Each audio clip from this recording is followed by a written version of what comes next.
Hello दोस्तों, I hope कि आप लोग अच्छे होंगे और बेहतर रणनीति के साथ Uttar Pradesh BEd entrance exam 2022 के लिए मजबूती के साथ लगे होंगे और अपनी तैयारी को दिन प्रतिदिन मजबूत कर रहे होंगे। दोस्तों, आज का वीडियो बहुत ही महत्वपूर्ण सिद्ध होने वाला है आप सभी के लिए, क्योंकि आज हम बात करने वाले हैं बीएड एंट्रेंस के 2019 के पेपर के बारे में विस्तृत पूर्वक चर्चा करेंगे। यानी जो आपके प्रथम प्रश्न पत्र में 50 प्रश्न जीके सेगमेंट से पूछे गए थे, उन्हीं क्वेश्चंस के ऊपर हम विस्तृत पूर्वक चर्चा करेंगे, तो अंत तक जुड़े रहिएगा। आप सभी को इस वीडियो के माध्यम से पता चलेगा कि किस टाइप के क्वेश्चंस आपके एग्जाम में बनते हैं और कहां से क्वेश्चंस आपके एग्जाम में पूछे जाते हैं, तो अंत तक जुड़े रहिएगा। अगर आपका कोई भी डाउट होता है तो कमेंट बॉक्स में ज़रूर लिखिएगा। अगर आप चैनल पर नए हैं और यूपी बीएड एंट्रेंस एग्जाम 2022 के लिए प्रिपेयर कर रहे हैं तो जुड़ जाइए। यहाँ से आप सभी को बहुत ही लाभ होने वाला है, क्योंकि यहाँ पर जितने भी कंटेंट आप सभी को प्रोवाइड किए जा रहे हैं बहुत ईमानदारी के साथ प्रोवाइड किए जा रहे हैं, और जितने भी कंटेंट हम आपको दे रहे हैं, जितने भी क्वेश्चंस आपको इस प्लेटफॉर्म के माध्यम से करा रहे हैं, अगर आपने इतने क्वेश्चंस को कवर कर लिया है तो आपको कोई भी समस्या नहीं आने वाली है बीएड एंट्रेंस एग्जाम में। ठीक है, तो आइए अपना पहला क्वेश्चन देखते हैं। हमारा पहला क्वेश्चन आज का जीके सेगमेंट का है। एक बात और, आप लोग इन क्वेश्चंस को सॉल्व करिएगा और कमेंट बॉक्स में कमेंट करके बताइएगा कि आपने कितने क्वेश्चंस को सही किया है। ठीक है, अगर आप कुछ कम क्वेश्चंस सही करते हैं तो हम उसका भी उपाय बताएंगे कि आपको किस प्रकार से और तैयारी करनी पड़ेगी, जिससे आपके भी क्वेश्चंस अच्छे खासे सही होने लगेंगे। ठीक है, आइए सबसे पहला क्वेश्चन अपना देखते हैं। पहला प्रश्न हमारा है, मातृ देवी की पूजा किस सभ्यता से संबंधित थी? बताइएगा आप लोग, मातृ देवी की पूजा किस सभ्यता से संबंधित थी? तो सिंध घाटी सभ्यता से संबंधित थी। ऑप्शन सी आपका करेक्ट होगा। अगर आपने लूसेंट कवर किया होगा तो आपको कोई भी समस्या नहीं आने वाली है जीके सेगमेंट में। ठीक है, अगले प्रश्न की तरफ बढ़ते हैं। अगला प्रश्न हमारा है, राजस्थान के माउंट आबू में स्थित दिलवाड़ा का जैन मंदिर किस धर्म के अनुयायियों के द्वारा निर्मित किया गया था? चलिए बताइए फटाफट। तो देखिएगा, ध्यान दीजिएगा, जैनियों द्वारा। ठीक है, ऑप्शन बी आपका करेक्ट होगा। दूसरे क्वेश्चन का ऑप्शन बी आपका सही होगा। अगले प्रश्न की तरफ बढ़ते हैं। गीत गोविंद किसकी कृति है? ये प्रश्न कई बार पूछा गया है। गीत गोविंद किसकी कृति है? चलिए बताइए आप लोग। तो जयदेव की, यानी ऑप्शन ए आपका इस क्वेश्चन का सही उत्तर होगा। आइए फटाफट देख लेते हैं, क्योंकि यहाँ पर हमने 50 प्रश्नों को लिया है, यानी जो 50 प्रश्न आपके जीके सेगमेंट से पूछे जाते हैं उन्हीं क्वेश्चंस को हमने लिया है। ठीक है, अगले क्वेश्चन की तरफ बढ़ते हैं। अगला क्वेश्चन हमारा है, शिवाजी का राज्याभिषेक कब हुआ था? बताइए आप लोग। तो शिवाजी का राज्याभिषेक जो हुआ था 1674 ईस्वी में हुआ था, यानी ऑप्शन बी आपका इस क्वेश्चन का सही उत्तर होगा। अगले क्वेश्चन की तरफ बढ़ते हैं। अगला क्वेश्चन हमारा है 5वें नंबर का, अकाल तख्त का निर्माण करता इनमें से कौन सिख गुरु थे? तो गुरु हरगोविंद, यानी ऑप्शन सी आपका करेक्ट होगा। ध्यान दीजिएगा और याद रखिएगा। अगले क्वेश्चन की तरफ बढ़ते हैं। भारत के समुद्री मार्ग की खोज किसने की थी? आप सभी को पता होगा, वास्को डिगामा ने, यानी ऑप्शन ए आपका इस क्वेश्चन का सही उत्तर होगा। आइए अगले क्वेश्चन की तरफ बढ़ते हैं। अगला क्वेश्चन हमारा है, दोस्तों इस क्वेश्चन को जरूर सॉल्व करिएगा और कमेंट बॉक्स में बताइएगा कि आपने कितने क्वेश्चंस को सही किया है। ठीक है, अगला क्वेश्चन हमारा है, भारत में पहली अंग्रेजी व्यापारी कंपनी कहाँ खोली गई थी? तो सूरत में, आप सभी को पता होगा। ऑप्शन बी इस क्वेश्चन का सही उत्तर होगा। अगले प्रश्न की तरफ बढ़ते हैं। अगला प्रश्न हमारा है, बेगम हजरत महल 1857 की क्रांति में किस स्थान से संबंधित रहीं? ऑप्शन ए दिया है लखनऊ, बी दिया है कानपुर, सी दिया है बनारस, डी दिया है इलाहाबाद। तो आप लोग बताइएगा, बेगम हजरत महल 1857 की क्रांति में किस स्थान से संबंधित रहीं? तो लखनऊ से, यानी ऑप्शन ए आपका इस क्वेश्चन का सही उत्तर होगा। अगले क्वेश्चन की तरफ बढ़ते हैं। अगला क्वेश्चन हम देखते हैं। अगला प्रश्न हमारा है, गांधी जी के द्वारा क्रियान्वित प्रथम सत्याग्रह जो नील किसानों से संबंधित रहा, इससे जुड़ा स्थल कौन सा था? चलिए बताइए आप लोग फटाफट। तो ऑप्शन ए इस क्वेश्चन का सही उत्तर होगा, चंपारण। ध्यान रखिएगा, याद रखिएगा, कई बार परीक्षा में पूछा गया प्रश्न है। अगले क्वेश्चन की तरफ बढ़ते हैं। अगला क्वेश्चन हमारा है, समाचार पत्र केसरी का संपादन किसने किया था? बहुत ही सिंपल क्वेश्चन है, आप लोग बताइए फटाफट। तो बाल गंगाधर तिलक ने, यानी ऑप्शन बी बी आपका इस क्वेश्चन का सही उत्तर होगा। आइए अगला क्वेश्चन देखते हैं दोस्तों, फटाफट देखते हैं क्योंकि 50 प्रश्न हैं, थोड़ा टाइम लग सकता है लेकिन बहुत ही महत्वपूर्ण सिद्ध होगा, जरूर कवर करिएगा। दांडी यात्रा की शुरुआत महात्मा गांधी ने कहाँ से की थी? चलिए बताइएगा आप लोग, दांडी यात्रा की शुरुआत महात्मा गांधी ने कहाँ से की थी? तो साबरमती आश्रम से की थी। ऑप्शन डी इस क्वेश्चन का सही उत्तर होगा। अगले प्रश्न की तरफ बढ़ते हैं। अगला प्रश्न हमारा है, हमारे सौरमंडल का कौन सा ग्रह आकार में पृथ्वी के समान है? तो बताइएगा आप लोग, हमारे सौरमंडल का कौन सा ग्रह आकार में पृथ्वी के समान है? ऑप्शन सी आपका सही होगा, शुक्र। ठीक है, अगले क्वेश्चन की तरफ बढ़ते हैं। टुंड्रा है, बताइए क्या है? एक शीत मरुस्थल है, यानी ऑप्शन सी आपका करेक्ट होगा। अगला क्वेश्चन हमारा है, वायुमंडल की सबसे निचली परत को क्या कहा जाता है? बताइए, कई बार परीक्षा में पूछा गया है। ठीक है, तो क्षोभ मंडल, यानी ऑप्शन सी आपका करेक्ट होगा। वायुमंडल की सबसे निचली परत जो होती है क्षोभ मंडल होती है। ठीक है, ऑप्शन सी आपका इस क्वेश्चन का सही होगा। अगले प्रश्न की तरफ बढ़ते हैं। अगला प्रश्न हमारा है, भारत का सबसे ऊंचा पठार कौन सा है? बताइएगा आप लोग, भारत का सबसे ऊंचा पठार कौन सा है? तो लद्दाख का पठार, ऑप्शन सी आपका सही उत्तर होगा। अगले प्रश्न की तरफ बढ़ते हैं। अगला प्रश्न हमारा है, प्रायद्वीपीय भारत की सबसे लंबी नदी कौन सी है? बताइए, ये भी क्वेश्चन कई बार पूछा गया है। प्रायद्वीपीय भारत की सबसे लंबी नदी कौन सी है? तो गोदावरी नदी है। ऑप्शन डी आपका सही होगा। अगले प्रश्न की तरफ बढ़ते हैं और अगला प्रश्न देखते हैं। अगला प्रश्न हमारा है, पश्चिमी घाट के उत्तरी भाग को किस नाम से जाना जाता है? बताइएगा आप लोग, पश्चिमी घाट के उत्तरी भाग को किस नाम से जाना जाता है? तो कोंकण तट के नाम से जाना जाता है। ऑप्शन सी आपका करेक्ट होगा। आप लोग जरूर बताइएगा कि आप लोगों ने कितने प्रश्नों को सही किया है। ठीक है, अगले प्रश्न की तरफ बढ़ते हैं। अगला प्रश्न हमारा है, 18वें नंबर का क्वेश्चन है, वह प्रोग्राम जो किसी व्यक्ति द्वारा पढ़ा जा सके उसे क्या कहते हैं? बताइएगा आप लोग, वह प्रोग्राम जो किसी व्यक्ति द्वारा पढ़ा जा सके उसे क्या कहते हैं? तो ह्यूमन कोड, यानी ऑप्शन बी आपका सही उत्तर होगा इस प्रश्न का।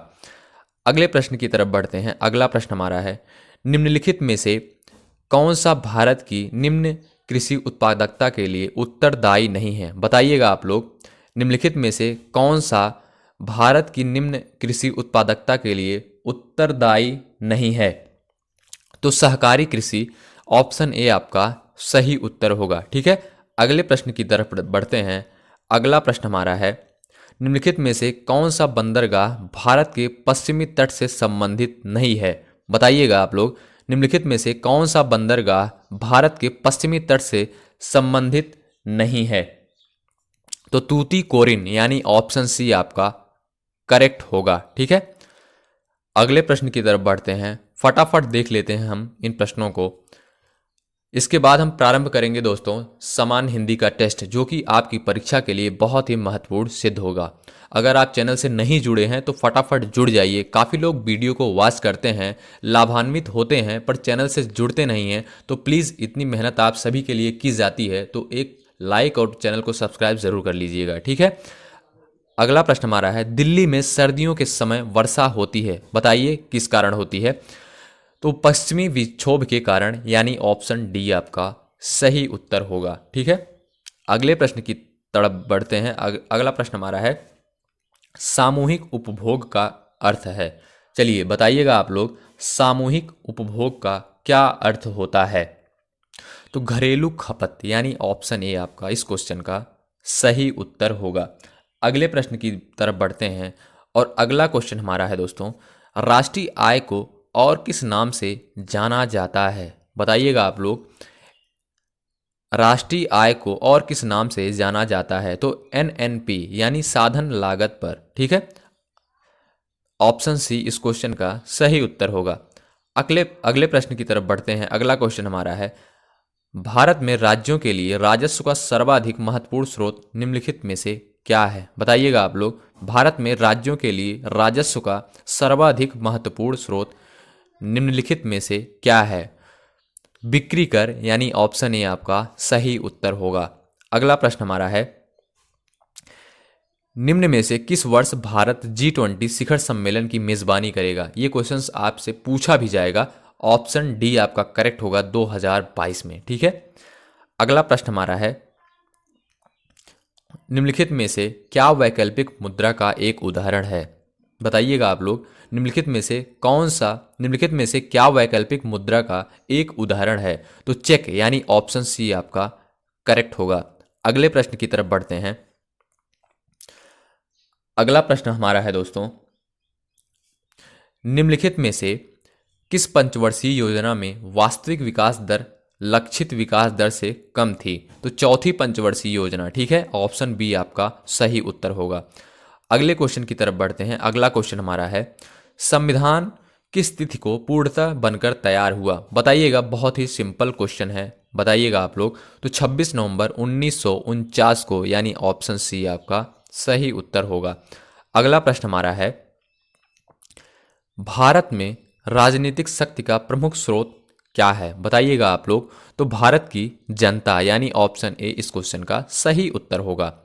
अगला क्वेश्चन हमारा है, शिक्षा शब्द किससे संबंधित है? बताइएगा, संघ सूची से संबंधित है कि राज्य सूची से संबंधित है या समवर्ती सूची से संबंधित है या अवशिष्ट विषय से संबंधित है? बताइएगा आप लोग, बहुत ही सिंपल क्वेश्चन है। अगर आपने लूसेंट से पॉलिटी सेगमेंट को कवर किया होगा, यानी भारतीय संविधान को अगर आप लोगों ने पढ़ा होगा, तो आपको कोई भी समस्या नहीं होने वाली है। ठीक है, तो समवर्ती सूची से, यानी ऑप्शन सी आपका इस क्वेश्चन का सही उत्तर होगा। शिक्षा शब्द जो है समवर्ती सूची से संबंधित है। ठीक है, अगले प्रश्न की तरफ बढ़ते हैं। अगला प्रश्न हमारा है, भारत के संविधान के किस अनुच्छेद के अंतर्गत सशस्त्र बलों के मौलिक अधिकार विशेष रूप से प्रतिबंधित हो सकते हैं? बताइएगा आप लोग, फटाफट बताइएगा, इस क्वेश्चन का सही उत्तर क्या होगा? तो अनुच्छेद 33, यानी ऑप्शन डी आपका सही उत्तर होगा, ध्यान रखिएगा। अगले प्रश्न की तरफ बढ़ते हैं। संपत्ति के अधिकार की वर्तमान परिस्थिति क्या है? बताइएगा। तो वैधानिक अधिकार, यानी ऑप्शन ए आपका करेक्ट होगा। ठीक है, अगले प्रश्न की तरफ बढ़ते हैं। अगला प्रश्न हमारा है, भारत के संविधान के अंतर्गत नीति निर्देशक सिद्धांतों के मुख्य उद्देश्य क्या हैं? बताइएगा आप लोग। बहुत ही सिंपल है, तो लोक कल्याणकारी राज्य की स्थापना करना। ठीक है, ऑप्शन ए आपका इस क्वेश्चन का सही उत्तर होगा।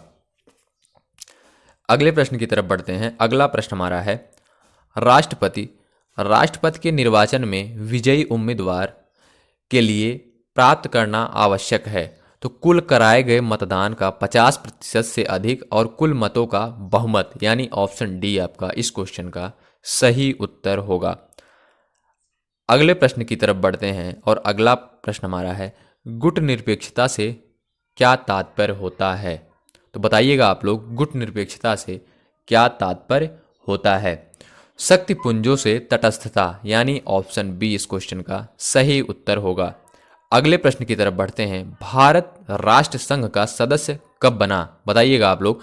तो वर्ष 1945 में, यानी ऑप्शन ए इस क्वेश्चन का सही उत्तर होगा। ठीक है, ध्यान रखिएगा, कई बार पूछा गया प्रश्न है। अगले प्रश्न की तरफ बढ़ते हैं। अगला प्रश्न दोस्तों हमारा है, विश्व व्यापार संगठन का मुख्य उद्देश्य होता है? बताइएगा आप लोग, विश्व व्यापार संगठन का मुख्य उद्देश्य होता है तो विश्व व्यापार की मात्रा में वृद्धि करना और प्रतिबंधों की समाप्ति करना। तो ये ऑप्शन सी इस क्वेश्चन का सही उत्तर होगा।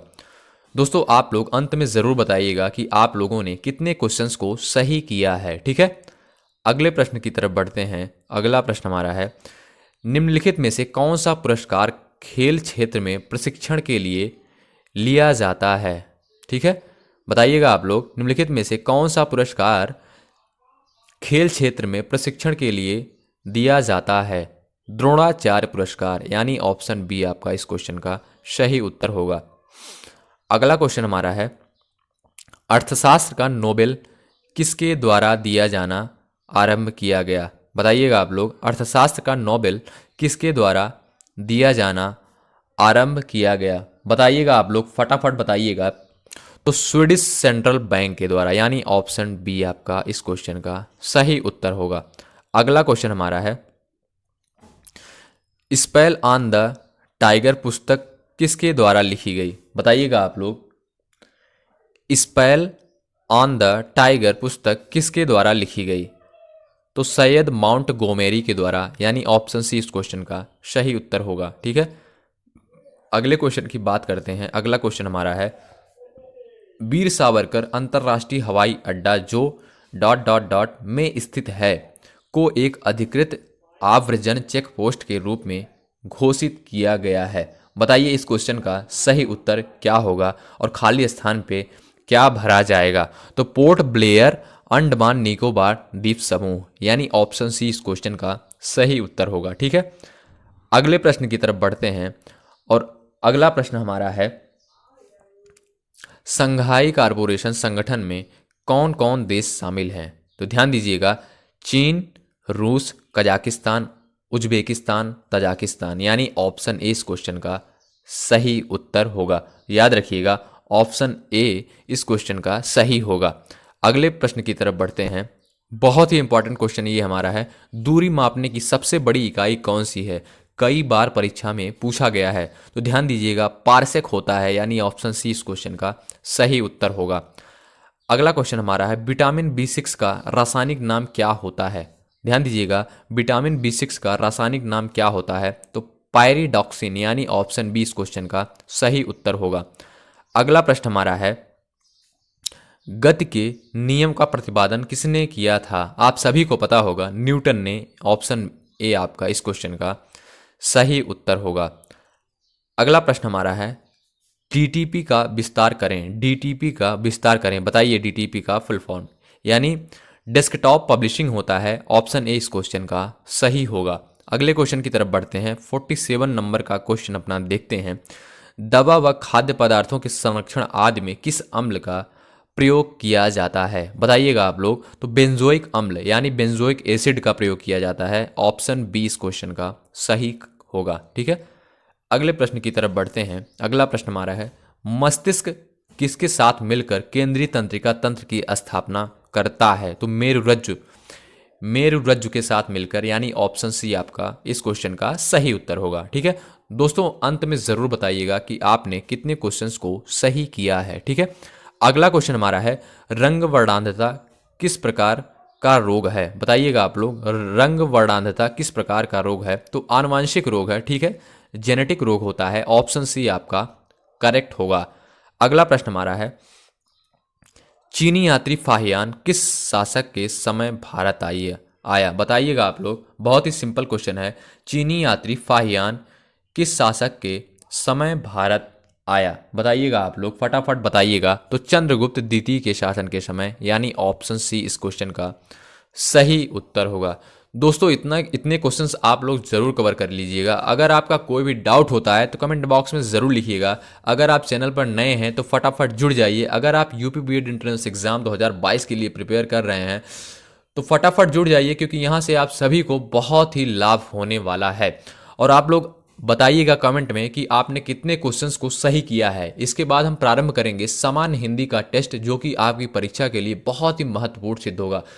दोस्तों यहाँ पर जितने भी क्वेश्चंस आपके लिए कराए जा रहे हैं, आप लोग जब एग्ज़ाम देने जाएंगे तब आपको समझ में आएगा कि हाँ, हमने जितने भी क्वेश्चंस यहाँ पे कराए हैं वो आपके लिए कितने ही महत्वपूर्ण सिद्ध थे। ठीक है, बहुत बहुत शुक्रिया अंत तक जुड़े रहने के लिए। जय हिंद, जय भारत। सब्सक्राइब जरूर कर लीजिएगा। ठीक है, इससे हमारा मोटिवेशन बढ़ता है और हम आपको अच्छा सा अच्छा वीडियोज़ देने का प्रयास करते हैं। बहुत बहुत धन्यवाद।